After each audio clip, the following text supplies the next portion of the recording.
chat today. Welcome everyone to the Freddie and Alyssa show, and welcome to our new apartment. I would say we're about 5 to 7 days away of having everything here and put in place so we can film a tour of the place. We do have some videos that we'll insert in this podcast for those of you who are watching it, so you can kind of get a feel of the community. I don't know if we have any videos inside, but I'll look through my phone. But before we give you the big tour, we want it to be like, you know, furnished. Put together completely. But it's almost there. Almost there. And the one thing we're waiting on are some bar stools so that we can shoot our podcast at the bar, and we'll be up high. So I brought out my editing desk into the living room. We found some decent lighting here. Yeah. We got our lights up here. So we're going to do today's episode from our living room in a makeshift podcast studio, but we're eventually going to move over once our bar stools get here, which I believe is Friday.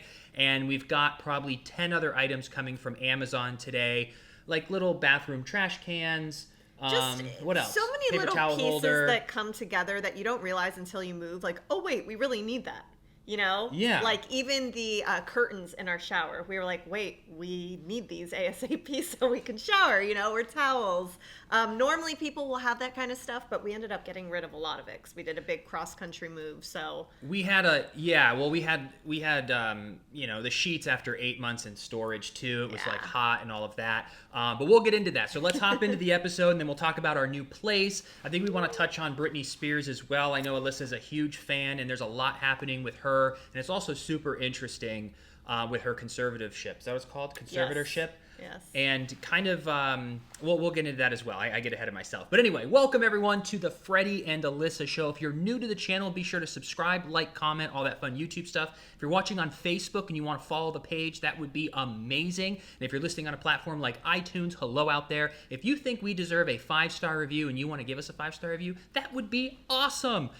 We've been putting out content now for almost 4 years. We are absolutely having a blast, and we couldn't be doing what we love to do without all of you. So thank you from the bottom of our hearts for showing up every Wednesday or Thursday or Friday whenever you watch the show. We appreciate you so much. And before we hop in, let's do the sponsor today. Let's do the sponsor today, but I think today, Mr. I'm gonna do it because I'm on a roll. He's on a roll. Let's do it, baby. Here we go. Today's episode of the Freddie and Alyssa show is brought to you by HarperCollins with the Lost and Found Bookshop by Susan Wiggs. This isn't going to become a competition, but just comment below if I knock this out of the park a little better than Alyssa. But we're 50-50, we're equal, so kind of don't do that. If you're looking for the perfect feel-good summer read, look no further because you can now sit back, relax, and enjoy the New York Times best-selling book in paperback, The Lost and Found Bookshop by Susan Wiggs. So the premise of Tell this me about book the premise. I gotta hear it. surrounds a woman named Natalie Harper, who after her mother's death inherits a charming but financially strapped bookshop in San Francisco and becomes a caretaker for her ailing grandfather. Books provide welcome solace for her grief and struggle. People magazine calls the book a feel-good family saga, a charming tale about the silver linings of unwanted detours. This read is perfect for readers of Jennifer Weiner and Emily Henry. Whether it's your top pick for a book club or you're just looking to enjoy a great read poolside, on the beach, or on vacay or in a hammock, you can head over to HarperCollins.com. That is HarperCollins, HarperCollins.com, and grab yourself a copy of The Lost and Found Bookshop by Susan Wiggs. Whoa. So Amazon's coming today with some paper towel holders. We have a curtain rod coming. Listen, I give you a 10 out of 10 on that for the audio, but next time when you do it, you have to look at that and look up as you're stating it. Listen, it's about bringing people picky. on an audio journey. They weren't looking at me. They were listening to the story. They were really there with you. I mean, I gotta say, so many colors. It was great. You know what's interesting is I had to read this first, and thank you for the colors. I learned that from my acting coach on the set of Days of Our Lives, Maria, who taught me about colors. That is what makes you a performer, an actor, is finding colors in your speeches, in your monologues, because you don't want to just be one tone. You want to have colors. You don't want it to seem like it was prepared. But I also had to read it first because I still have not overcome my fear of reading publicly, even though this isn't live. we used to do promo work for days every now and then for the foreign markets, and they'd be like, "Do you just want to pop in real quick?" And I was like, "Well, what am I going to say?" And there's like a teleprompter, and I'm like, I got to read the teleprompter while you're sitting there. So I would work up a good sweat, but no one knew, and everyone used to say I did a great job. Did a great job. So I think it's just an insecurity of mine because I was never like a reader. I would do the thing that not most kids, but some did where you'd count in the school to read ahead so that, you know, for some reason the words jumble when I'm put on the spot, but I can improv and go in front of a crowd. But if I had to sit and read a book in front of a crowd I've never read before. You know, it's so funny how our brains work so differently because you've always been like that. You're like, look, I will go and improv. Anyone can ask me any question. I can just go. And for me, I prefer to read stuff. Like I remember back in the day, like when I do coaching calls sometimes, if it was like for people calling in and listening, I'd always have notes and I can easily like read it and also speak it, if that makes sense. But why do you need to look at it? I don't know. Is it a fear of losing your place and going blank? No, because we've done a lot of different types of events before where they ask questions and I can roll with that. I don't know. Maybe just because I'm so type A and I love control and I just love to know that there's no way I could ever mess up if it's right in front of me. Maybe. I think if you know what you're talking about, though, okay. You're not going to mess it up. I think that's where maybe people get, like, if you really know your subject matter. Like, if you were going to get up on stage right now in front of 10,000 people and they're going to ask you real estate questions, we're not ready for that. Right. Yet. Well. I mean, there's certain industries that I could sit in front of 10,000 people and feel so confident knowing most of what the answers are going to be and then say I don't know to the ones I don't. Yeah. But I think once you become a expert or near an expert in a certain field, then that's when the comfortability comes because you're just genuinely talking about what you know. Yeah. I mean, that makes complete sense. I don't know. Maybe it just goes back to when I was younger. I really just like to be over-prepared, I guess. Yeah. But I don't know. Just different styles of learning, I suppose. So I think you did a great job, though, to circle back and bring that in a pretty little bow. Thank you. Very good job. Let's hop into our apartment. I never thought 8 months ago after we left the apartment life that I would want to be in an apartment. We had a list of 4 options. I know you're not going to believe it, but I made lists and I made charts and pros and cons. When we were looking to move to Florida, we said, do we want to rent an apartment or townhome was option 1, Airbnb option 2, go stay with our parents for the summer and go back and forth from Jersey to Cleveland, or buy a house. So we had 4 options. We wrote them all down. And the worst option was renting an apartment for many reasons. And so I was like, we're done with this. And then once we were staying in that really nice house and having the freedom of having grass, like I loved having space. And then we started looking, and we've told the story, so I'm not going to go over it again to bore you all. But we landed on wanting an apartment, and I am so happy with the result. I am too. Do you think why do you think we feel so good about the apartment when we were so against it just a few months ago? That's a really great question because I remember having this talk with my mom going, man, I'm just going to be like, it makes me sick inside thinking if we would have to go back to an apartment because we got so used to having a yard for him.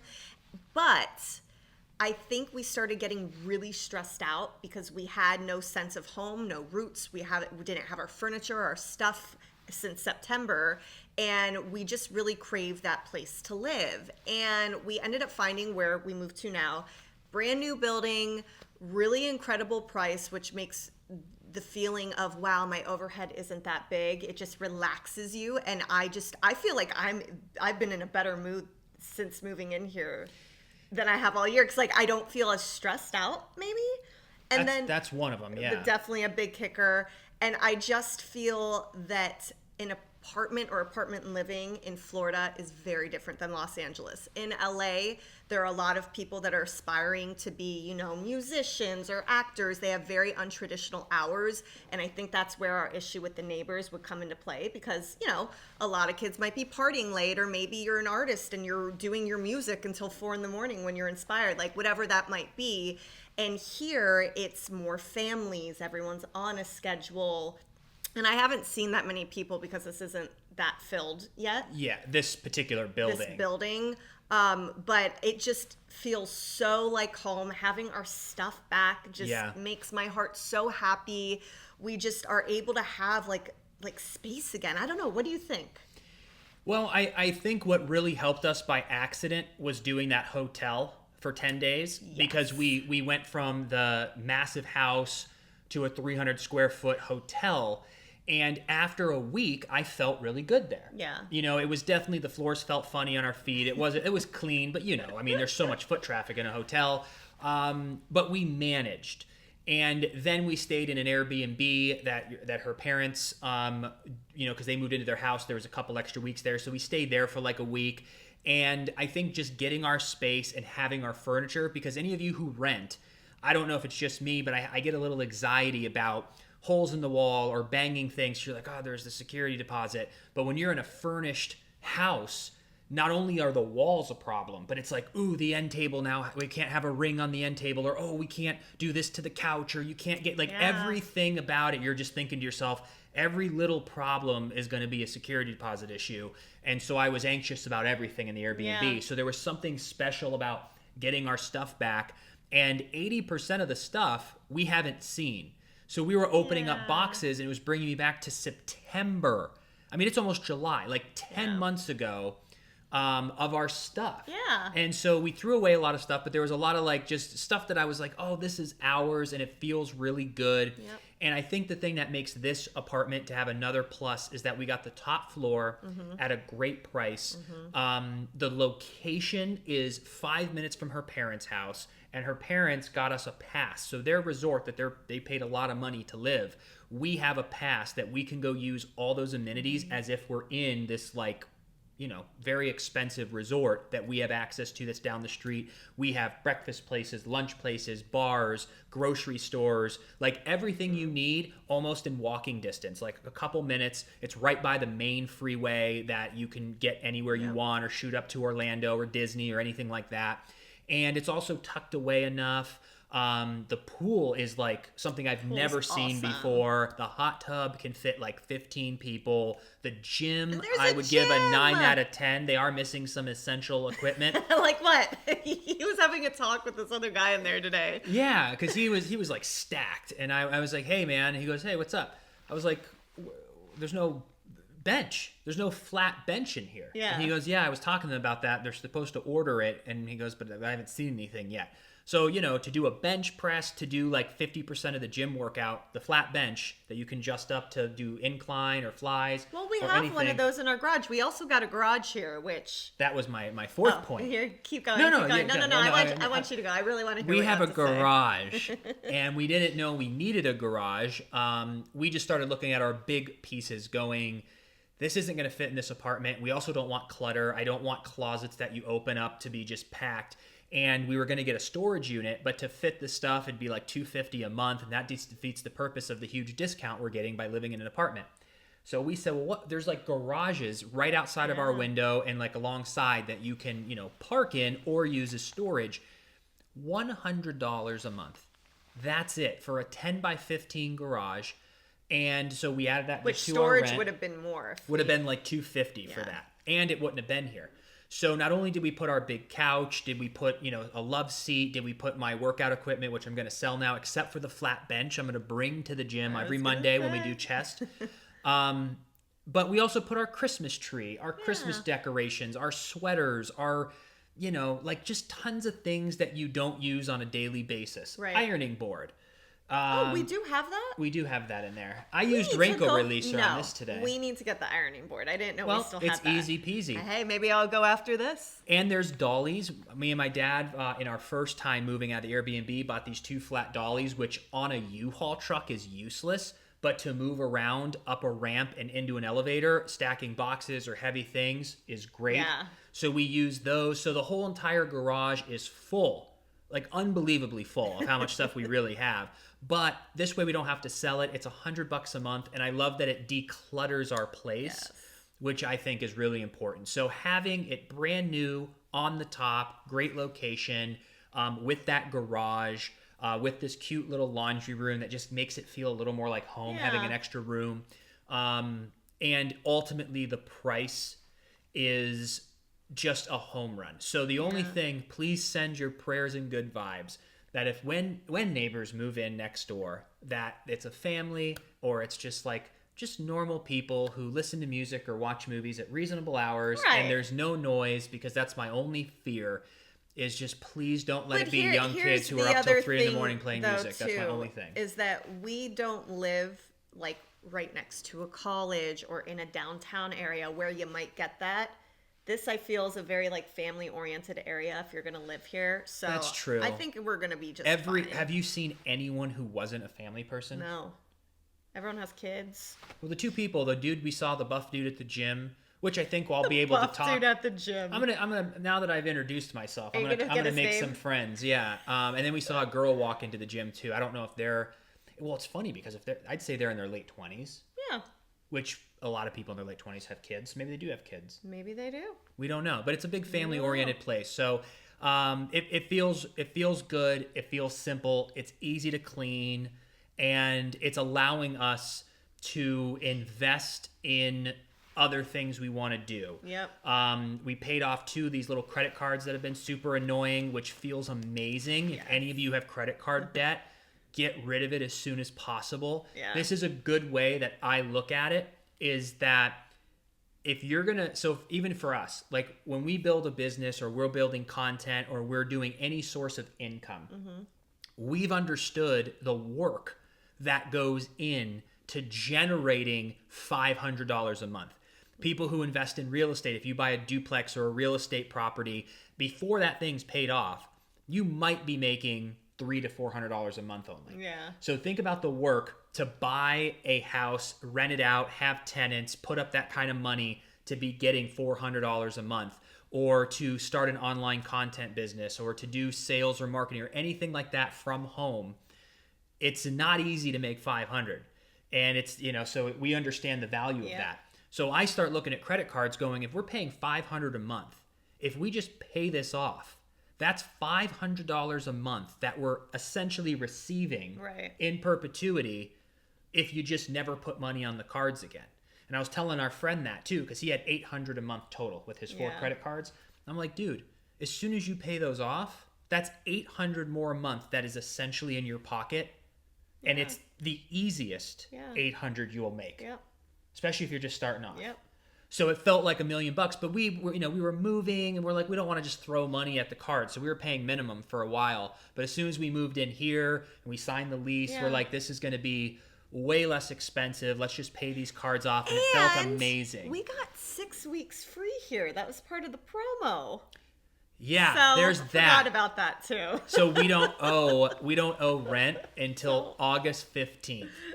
So for the next 6 weeks, the rent is off of the bills. So yet again, we're gonna, use that money for shop till you drop. We've been shopping till we drop it. I know, but we've gotten everything I think that we need. Yes. And we really did. We wanted to make it feel comfortable, homey.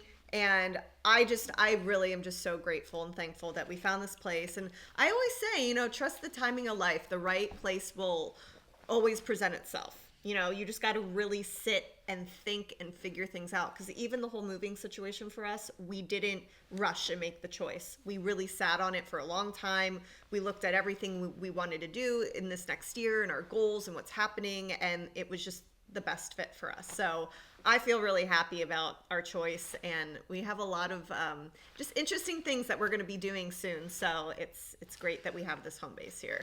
Yeah, we were able to we have a notebook of everything. So it's like very, very soon now that we're settled, because we're going to be completely in by like Saturday, and we've been doing really good. Yeah. Because aside of us starting some new things, we've been kind of putting that off. But we have been maintaining, we do our public podcast every Wednesday. We do our members podcast on Sunday. You've been crushing real estate. There's been so much going on. Plus just like moving and living life and traveling to Kansas. And so we haven't been putting off what we've been doing, but just the new project that we're going to be starting is almost ready to go. So that'll be very soon. Are we going to be starting tomorrow filming it? Potentially. All right. Potentially. So we'll just wait just a little bit before we share what it all came to. But we've been wanting to expand the YouTube and Facebook channel, and we've been dabbling with different ideas over the past 4 months. And a lot of them are really good ideas and ideas that I think we'll eventually do. Yeah. But there's one in particular that took the precedent over everything else. And it's what we basically started off doing when we first got here. And so we have a schedule together. We mapped it out. And so that's going to be starting soon. So this way we'll have our podcast on Wednesday, but we want to bring you more videos. Yeah. We want to start incorporating some more vlogs and really just make this channel more... almost make like the Freddie and Alyssa show the anchor that people are like, this is the anchor. Right. And then it's filled in with other things. It's kind of like with NBC, like Wheel of Fortune and Days of Our Lives are the anchors of that network. Right. Like you can count on those anchors and then everything else kind of moves and shifts. Yep. So I like that we're going to start adding new things in. And we want to find new anchors that will continue forever. Always. But I love that I have just found such happiness doing the Freddie and Alyssa show. No, me and too. and I just love that it's the anchor, but it's time to continue to evolve. And now we've gotten settled. And with real estate, there's going to be a lot of kind of intertwining things that we're going to be able to do. And then one other thing before we hop into the Britney thing, because that's just crazy to me. Why, when we were shopping at Target, are the prices so high?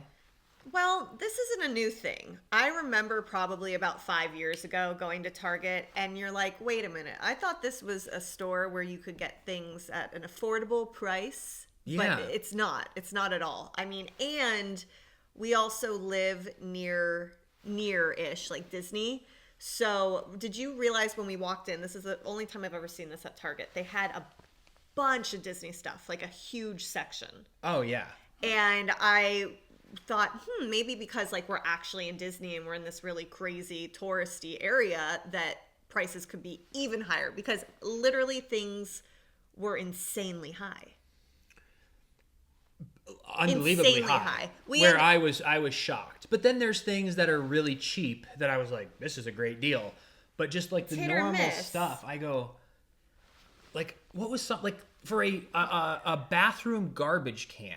I was thinking $8. Yeah. 12 would be premium. They were $19.99 for a little black trash can. That's why Amazon is like crushing it. I was going to say, this is why Amazon's taking over, because they have incredible prices. And even today, I really wanted to get a down comforter that would be delivered today.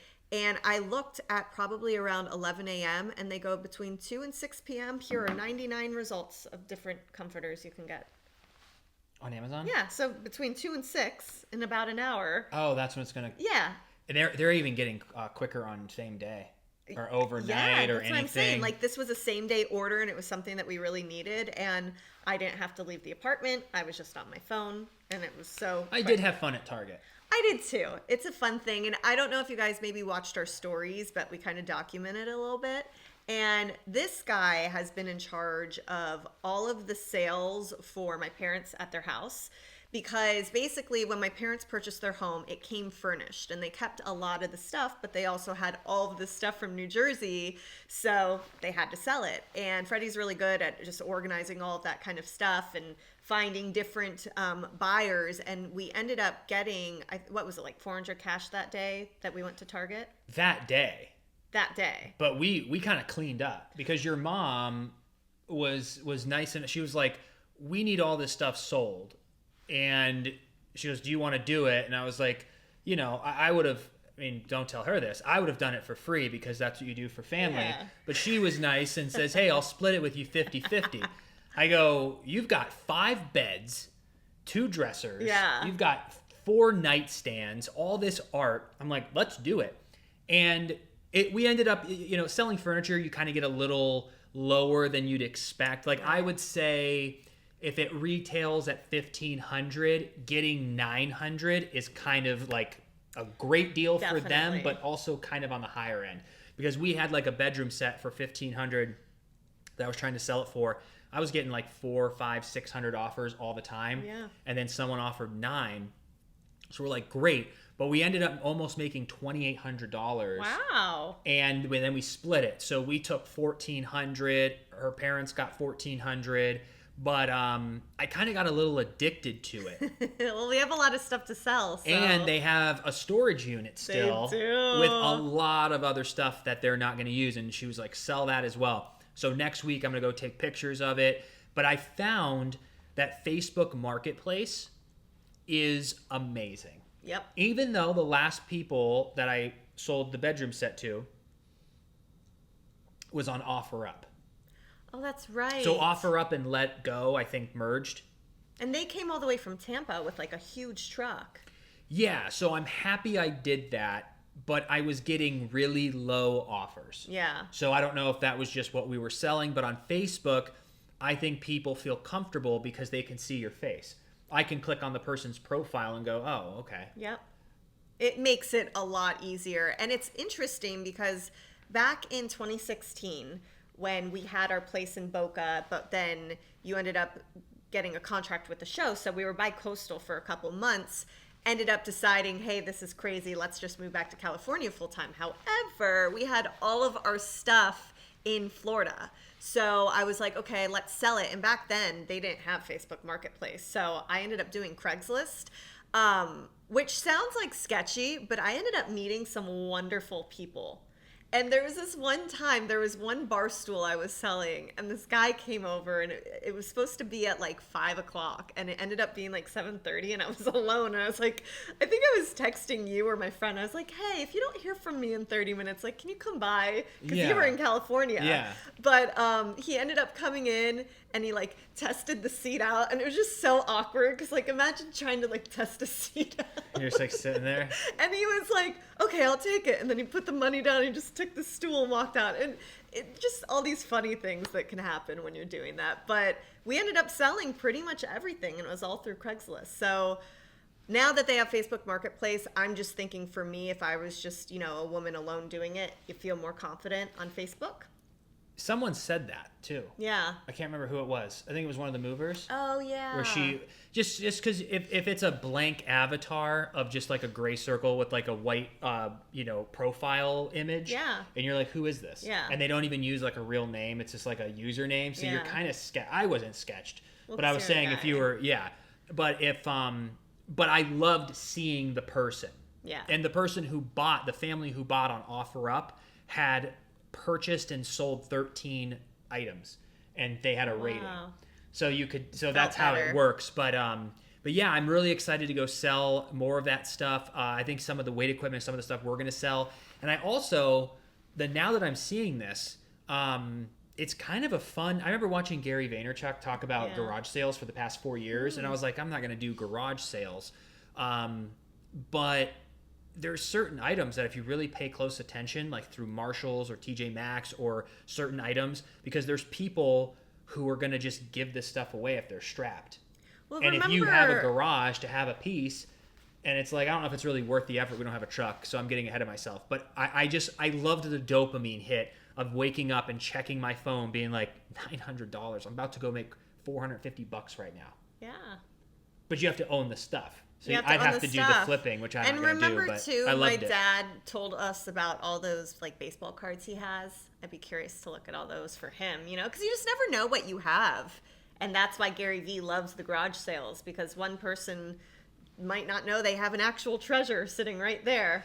Well, until I did this, I never would have done it. It seems like so... what's the word? Hectic doesn't cover it. Just the idea of taking... If I was going to pitch, it would be like, hey, you got a chair, you don't use it, take a picture, post it to Facebook. Tanya hits you up. Tanya says, hey, I don't want to pay $200, I'll give you $125. You're like, this is great. I'll be there at noon. You walk downstairs, you go, hi, Tanya. She goes, this chair is awesome. You put it in the truck, she pays you $125, and you wave, and you sit there in the sunset as she goes away. She's got a new chair, and you're picturing her in it. You're counting your money. You go upstairs, you sit down, you crack a beer. That sounds amazing. But it doesn't go that way. No. It doesn't go that way. There are so many people that you're talking to like all day who are like, can you do this, or I'm going to come pick it up, or I'm going to do this. I'm going to be there at 1. And then I drive to the house, and they're like, oh, sorry, 20 minutes before. Sorry, can't make it till 5. I'm like, what the hell? And then this one woman who seemed really nice. I just maybe think it came out of text wrong, but not really. So she wanted this dining table, and this dining table was massive. Yeah. It was a rectangular white wooden table with 8 chairs. So imagine a dining table this big. We were going to sell it for $600, and she goes, or it was like higher than that, but 600 is what we agreed on. And she goes, I'm going to come over at 5 o'clock on like Thursday to pick it up. Granted, it did start raining, and she canceled. Yeah. And I said, okay, you know, there's rain, so I get it. But I said, well, what about tomorrow at 5? And she goes, well, I can't do tomorrow at 5. Can we do the morning? Mm-hmm. And I said, well, what about 10 a.m.? She goes, 10 a.m. is great. So I go to the house. I'm getting ready. Me and my dad and your dad all carry this heavy thing out. We put it in the yard. And I look down at my app at 9:39 a.m. She goes, hey, having a crisis at the house with the painters. So sorry. Can we do 5? And I was like, yeah, that would be great. So anywho, later that day, someone else came over for a bedroom set around 1 o'clock. And he showed up on time. He paid us right away through Zelle. Yep. It was right into our bank account. He picked him up, and then he went home and then hit us up an hour later around 2 and goes, hey, I actually want to buy that table and the 2 chairs. How much? And I go, this guy already showed up. 8 chairs? No, he wanted the dining table, the 8 chairs, but also those 2 leather seating chairs. That's right. And the end table. And he goes, how much for all of it? So we agreed on a price. And he came back at 2:30, and we sold him all the rest of that stuff. He picked it up. His son was there. We loaded everything in and took it away. So I write this woman at like 3 o'clock, and I go, hey, just want to let you know I ended up selling the table because this gentleman came back. And she goes, oh my gosh. She's like, we were going to come today. I wish you would have asked me. I go, you've canceled on me twice. What makes me think you're actually going to show up at 5 o'clock? I wish you would have asked me. This guy showed up, and he also spent like $1,400 with us. That's true, too. So I said, you know what? And this is just the rules of the world. If I would have said yes to her and she had never canceled previously, I would have said, hey, you can take everything but the table. That person's coming at 5. But she's canceled twice, so I let it go. But you're also dealing with like strangers People again, and you're dealing energies. with that. So overall, it worked out well. We cleaned out the entire garage, sold all that stuff. So now I'm excited to tackle the storage unit and sell some of that stuff. So crazy. Well, so to circle back this whole story, on the day we went to Target, you ended up selling $400 worth of, or your cut. Yeah. And so we go to Target and we're thinking, oh, hey, we can get everything we need. We'll just use this cash. It'll be great. Bada bing, bada boom, done. And we started seeing all the Target prices. And so our cart started just really was adding up. Everything is adding up. And we ended up playing this game that we were both guessed who was going to be closer. And we ended up spending like $181 over. Yeah. Which for everything we got, I think was like a really great deal. Well, and if you take away, we got beer. We got wine. We got some food. And food, too. I bet you groceries. if you take that 60, 70 out, That's true. we were only 110 over budget. But we got a patio furniture set. They're so cute. And because you have a small balcony, but it's super cute. We have these adorable bulbs. What happened to the bulbs, babe? Well, first of all, we bought just one to see how they'd look. And then we were going to go back if I liked it, because we're going to do kind of like an X, like it's going to droop like this. We saw someone else do that, and it was really pretty. But we're doing like a different style out there. And I use those little adhesive hooks where you peel it and you stick it on there and hold it, and it has the hook. Right. So I did it successfully. And I was like, this is amazing. Look how beautiful this looks. But when I opened the door, it would hit the lights. So Alyssa's like, can you go like higher, like higher? So not a little, but you're like way up there. Well, yeah. So I got the stool, and went back, and I put it really high. And then I went over to the last one to put it really high. And I twisted it around the loop to hold it before putting it into an extension cord. And I turned, and it unraveled, and it swung down and smashed a bulb. So we have to go back to Target. It's going to work, but we need to buy 2 strands of lights. And I ordered a protective cover over the outlet outside, so when it rains, it's under a balcony, so I don't think it'd be a problem. But they already had one on, but the one they have on doesn't have a hole in the bottom for the cord to come out. So I said, well, that's annoying, and I'm also not going to move the chairs out and like bend down just to put these damn lights on. So I ordered again from Amazon this little adapter that you plug in, it'll hang down, you plug it in, it comes with a remote. So now the little outlet will be remote controlled for the lights outside. So we have all that stuff coming today. Wow.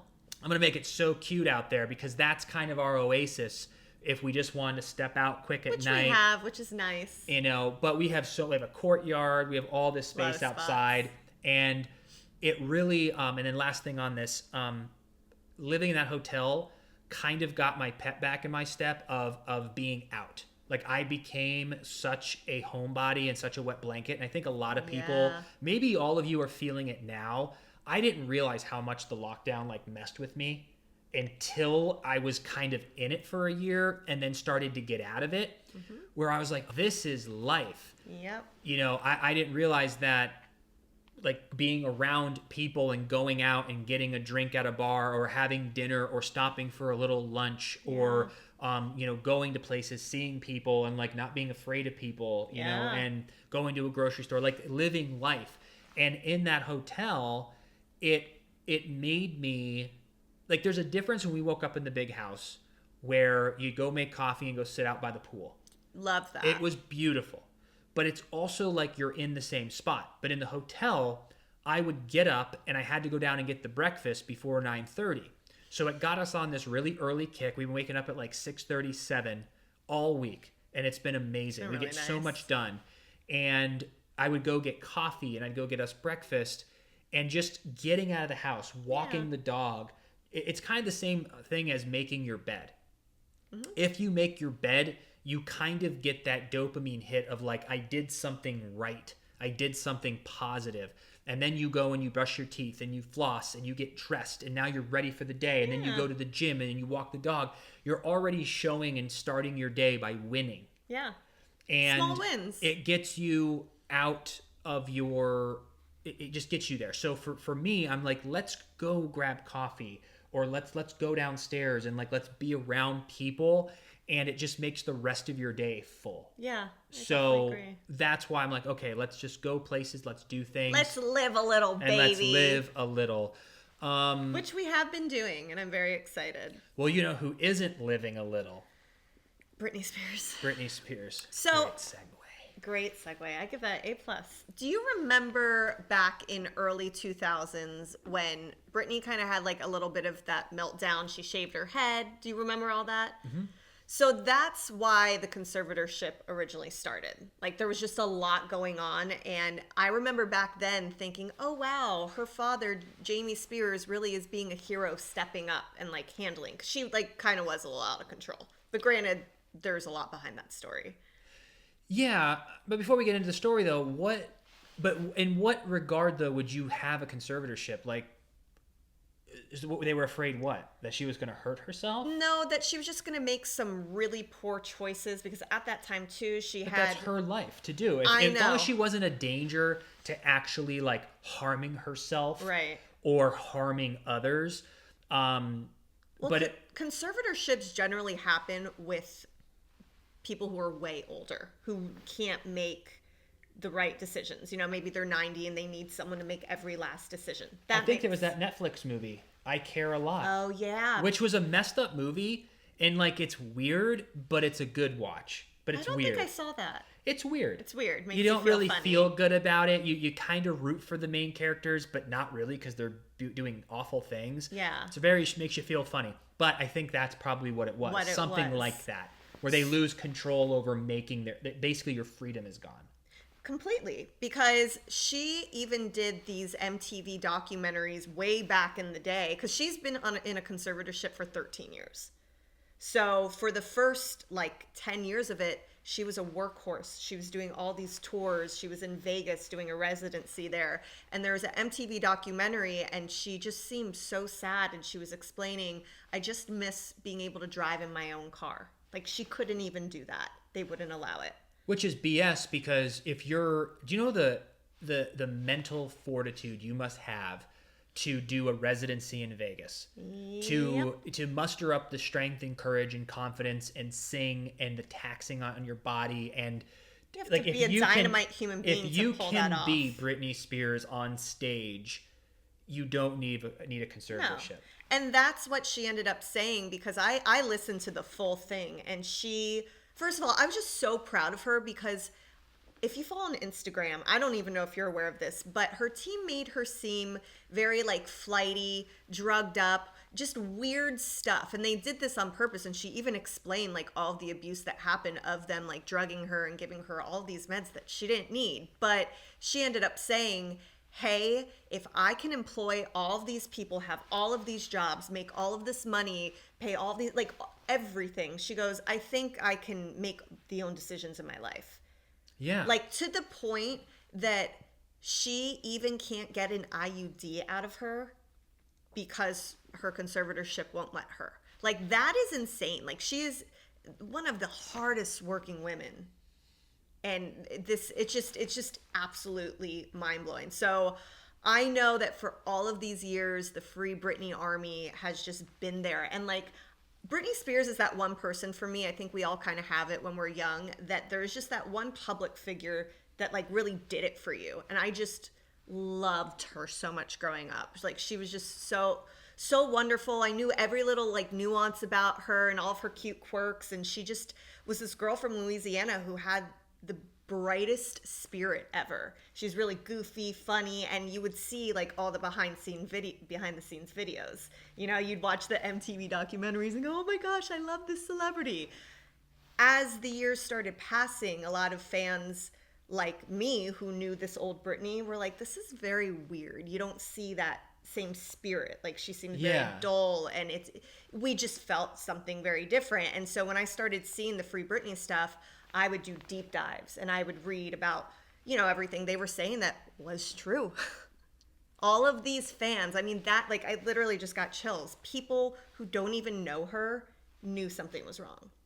And so the other day, you come out and you're like, oh, babe, did you see her sister spoke out and said something? And I was like, yeah, we don't stan Jamie Lynn. Like, I don't know. A lot of people are just like, her entire family did not speak out when they should have. This entire time you're allowing this to happen. Like, that's so naughty.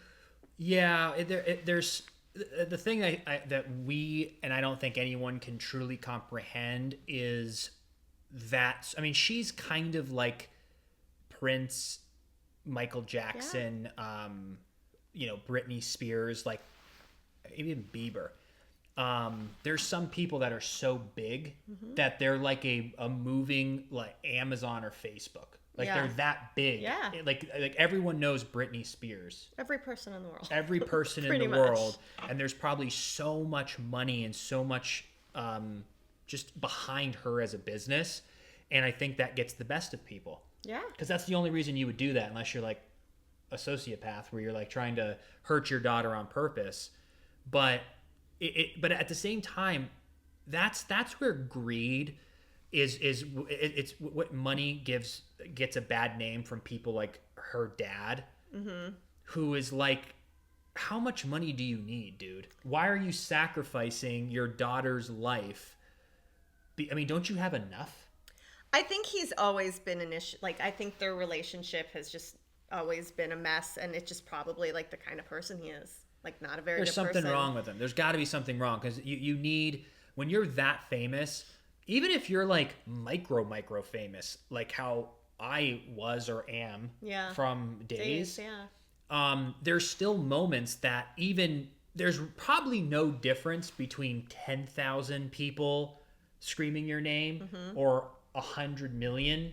It's still a abnormal amount of attention for just an average person walking on the street. But even think about Day of Days. Every year they do this big event at Universal in LA, and all the fans come. And we've always said, we're like, can you imagine if what happens at Day of Days is what Britney Spears' life is like every day, every second. But without the restrictions of having a format, security, because I'm sure most people are great, but there's also people just lose their minds when it's like, that's why she has a bodyguard, though. Bodyguards. But there are times that if you don't have family, close friends, like Hollywood, and that can eat you alive. Yeah. And even my point of even me being micro famous is that there's even moments where it helped having a good family, and it helped having, 100%. but imagine that feeling that I can relate to, like a percentage, like Right. a 1% of what she is.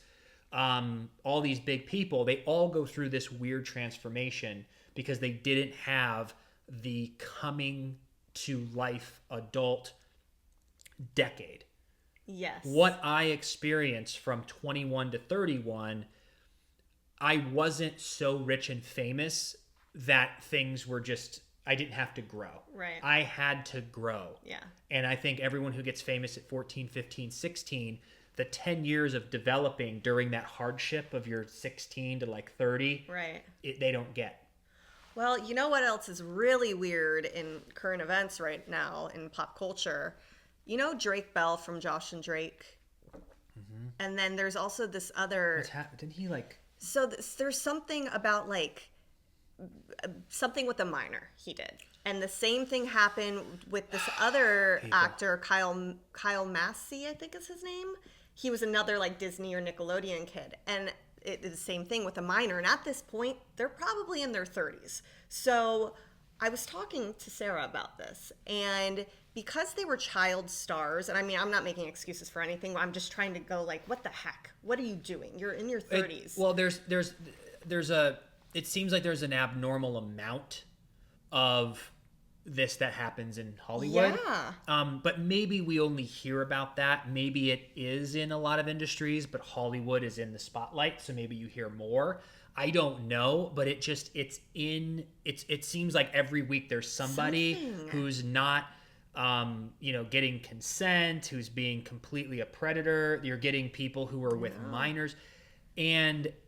But I feel though with child stars, and we've always said this, when they get that fame, whether they're 13, they're 14, maybe they're younger, they're stunted. Their growth is stunted because everyone becomes a yes man to them.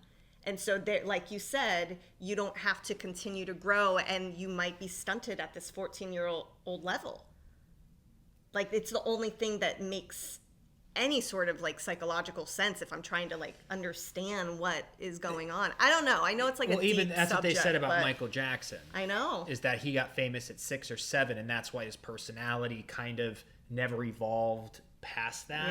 Yeah. But these are just, yet again, just, I don't know what you want to call like them. Theories or whatever. I mean, we don't know. It's interesting to read about. I'm sure there are a lot of different essays and research in the psychological world of that. I mean, who knows? It's just something that thinking about, I'm like, why do we keep hearing about this? Well, and I think we're probably going to go through a phase which we need in our society. This is coming out a lot. Yeah. Starting with like Epstein, Harvey, and then all these stories with minors and people getting in like the Me Too. Like it's starting to get out there, and then there's a whole I don't even want to really like say all this stuff on our channel. Yeah. But even with human beings being brought in and out of the country illegal, like there's in a trafficking kind of way. There's just a lot of really dark things that happen, and I think bringing light to it, we're gonna start seeing it a lot, and that's gonna create change. Yeah. Because there's a lot of stuff that has gone on in this world since the beginning of time that is so messed up. So messed up. But we can't let that little tiny percentage of darkness overshadow how good most people are. Yep. And there's a lot of people who are mentally ill and they need help, and that's another whole discussion too. So it's like you have to be responsible for your actions. You have to know the difference between right and wrong, and most people do. Yeah. But you know what's really anytime kids are involved, especially, it's just the worst. Well, yeah. I don't care if 16. Like there's like if you're like in high school, like around that age, but when you start getting into like late 20s, early 30s, 40s, and people are like, I don't understand it. I know. I know. Like there was even sketchiness. Like they're like even when you graduate high school and you're a freshman in college, and there's a junior in high school, that's technically illegal. Right. But it's like you're like, but yeah, you're living in the same... that's more of like a law thing where if you're 19 and 17, yes, legally, Yeah. But so that's a little different, even though it is still illegal. But 33 and like 15, 16, 17 is like, what the hell? It's just, I don't know. It's crazy. And the other thing I will say about the whole Britney situation, it's really interesting that when she was young, because she got famous at what, like 15, 16, she was a teenager, but all of society like sexualized her to be like, remember she did that Rolling Stone cover and she was probably 17 in her bra and panties. She was 17? Yeah. And they had like Teletubbies though, like on the cover, but she was like, it was the weirdest thing. And they like sexualized her into being this big sex symbol. But then cut to now that she's older, they're treating her like she's an infant. So what is that? Yeah, I actually heard there's a lot back in the day. They would put 15, 16, 17-year-olds, I think, on covers of magazines and exploit them in a way that, like... Yeah, it's horrible. It was like, horrible. No. If you look back at the early 2000s, the stuff that they showed for You know teenagers. who did it right? I just want to check her age real quick. How old's Billie Eilish? She could just be 18 or she could be 17. No, I think she's definitely 18. Billie Eilish...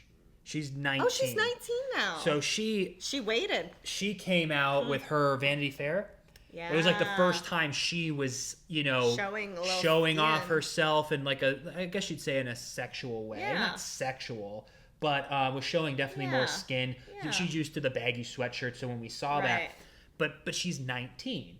So and and someone else made a great point on Andrew Schultz's podcast that Billie Eilish became one of the biggest stars in the world with a baggy sweatshirt, being this young teen, and made it without using sex at all. Yep. And now she's the biggest star in the world. And if she wants to feel comfortable and put her body out there at 19 as an adult, of course. She's doing it probably just to, you know, to go into adulthood.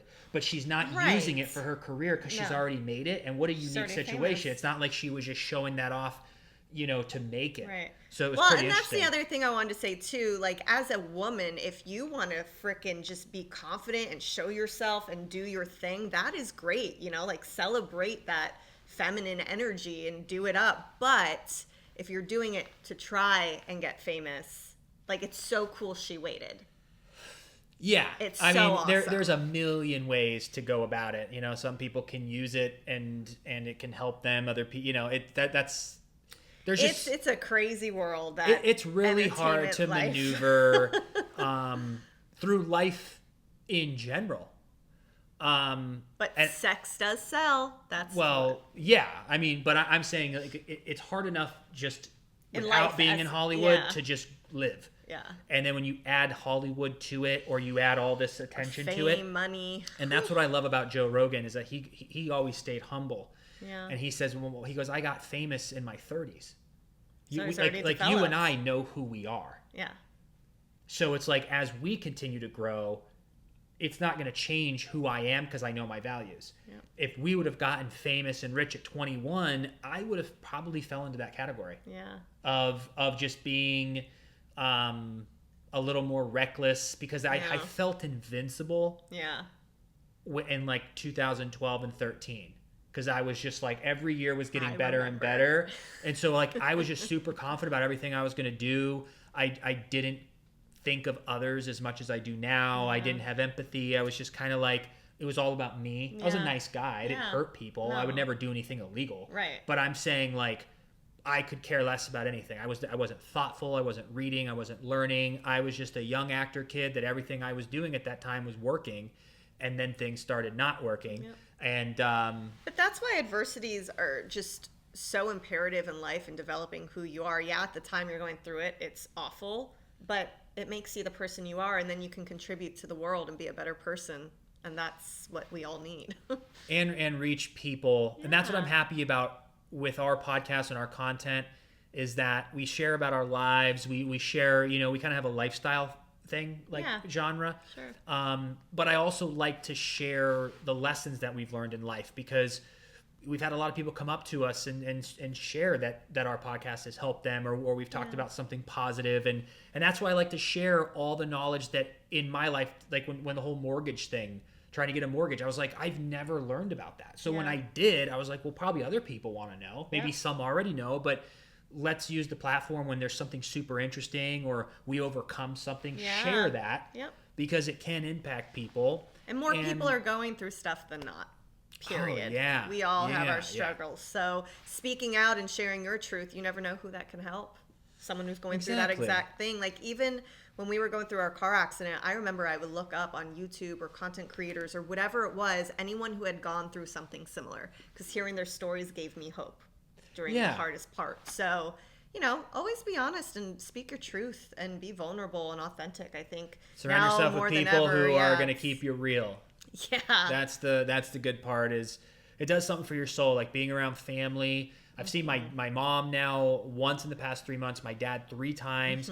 My cousins are coming next week. We've spent how many days with your parents? Like dozens. And there's just something about family that does something for your soul. Yeah. And that's something that we were also missing out on for 15 years. And I, yet again, didn't realize it, like the pandemic or the lockdown, just being around family and good friends, what that does for you. It's part of the human condition. Yep. So, but anywho, we will bring you the apartment tour very soon. Yes. We'll be back next Wednesday with another podcast. And I think that's it for now, huh? I think that's it for now. Yeah. So thank you so much for tuning in, and we will see you next Wednesday. Have a great week, everyone.